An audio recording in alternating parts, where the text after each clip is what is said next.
feel when we want to start something that we haven't done before, something new, or something that seems challenging to us. As soon as we start thinking about it, that inner voice, the voice of the ego, says, what if I'm not good enough?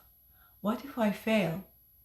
Right at that moment, something that seemed so exciting and full of possibility suddenly becomes overwhelming and even paralyzing. So we hesitate, we procrastinate, and we convince ourselves that we are not ready for that thing yet. That thing later becomes a regret, and every time we think about it, there is just this wave of sadness and regret that overwhelms us. But I think when we think about that a little more deeply, we see that we are really worthy of the chance that we can give ourselves. This mindset doesn't mean that we should be oblivious to the risks and challenges that that thing may have for us. But it just tells us just because something seems overwhelming or a bit challenging doesn't mean that we should just let go of it and give up on it. I'm not sure if you have seen the movie Florence Foster Jenkins. This is a movie about, I'm not sure how much of it is based on the real person's life, but this is a movie about a woman who is really passionate about singing, but she doesn't seem to have any musical talent. But she follows her passion with such incredible courage that it's just beautiful to watch. And I remember that almost at the end of the movie, when she's on her deathbed, she said something that stayed with me. She said, people may say I couldn't sing, but no one can ever say I didn't. There's so much power in what she said.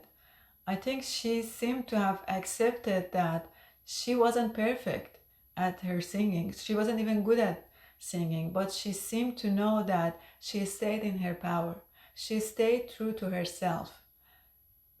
Based on the real story, it seems that she was far from perfect, but she showed up anyway.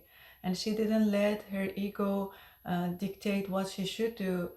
And she didn't let that fear of failure or that feeling of not enoughness stop her from following her passions, following something that she really loved doing.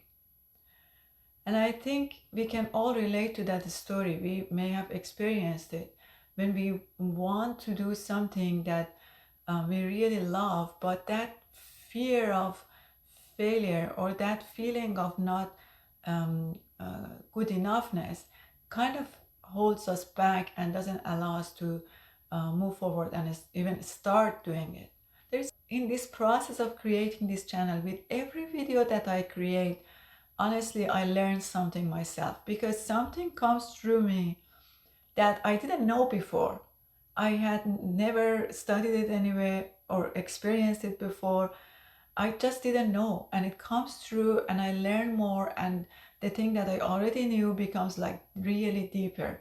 So I'm creating something that is helping me by giving myself a chance. You see, it's very common and easy to avoid doing things that make us feel vulnerable or expose our so-called flaws. This fear of being exposed is rooted in the curse of perfectionism. We have this perfectionist identity within us that tells us we need to do everything flawlessly, otherwise others will find out about our flaws. Perfectionism is a defense mechanism. It gets created to protect our ego from being criticized. And it tells us that if you can't do it perfectly, you shouldn't do it at all. So this defense mechanism, or better say mental pattern, keeps us stuck, always waiting for the right conditions, for the right moment. And that right moment and right condition never comes. So we feel stuck, we even paralyzed. We are too afraid to even take the first step and give that thing a try. So where does this perfectionism come from? I think like many other patterns, it starts early. From the time that we are little, we are praised for the things that we do perfectly, and most of the time criticized when we can't meet or don't meet others, especially our parents' standards. So we, after having that experience so many times, we internalize that idea that our worth depends on how well we perform. So if we perform perfectly in school, at work, or in our personal life, then we are worthy. So we keep trying to be perfect so we would feel worthy. But this idea is very crippling. It gives us that sense that we are only valuable when we perform well. But as Brené Brown said wisely, perfectionism is not the path to success, it is the path to self doubt, anxiety, and depression. Perfectionism doesn't push us towards excellence. It keeps us from even trying. It convinces us that anything less than perfect is failure, and keeps us from experiencing the very growth that comes from stepping into the unknown, comes from trying, failing, and trying again. And this is where the message, if you can't do it doesn't mean you shouldn't do it, becomes empowering, because it challenges the perfectionist identity within us and tells us that it is okay not to be perfect. It is okay not to have everything figured out. Nobody has. It is okay to start even when you are not ready, even when you are not sure. So we need to stop waiting for the right moment and right condition, and accept the discomfort of starting even when we are not ready. Because I don't think we will ever be ready for something that is new, is something that we haven't done before. At least that has been my experience. The more we let perfectionism control us, the more we hold ourselves back from the very thing that could make us feel happy and fulfilled, and something that could make us grow. And as I'm saying all this, I'm thinking, isn't that the point of living? To try to be vulnerable, to step into the unknown despite our insecurities and flaws.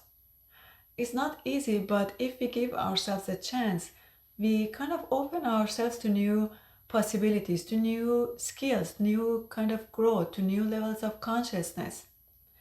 So we need to give ourselves permission to try even when we are not ready, even when we don't know what comes out of that experience, even when we don't think we are good enough.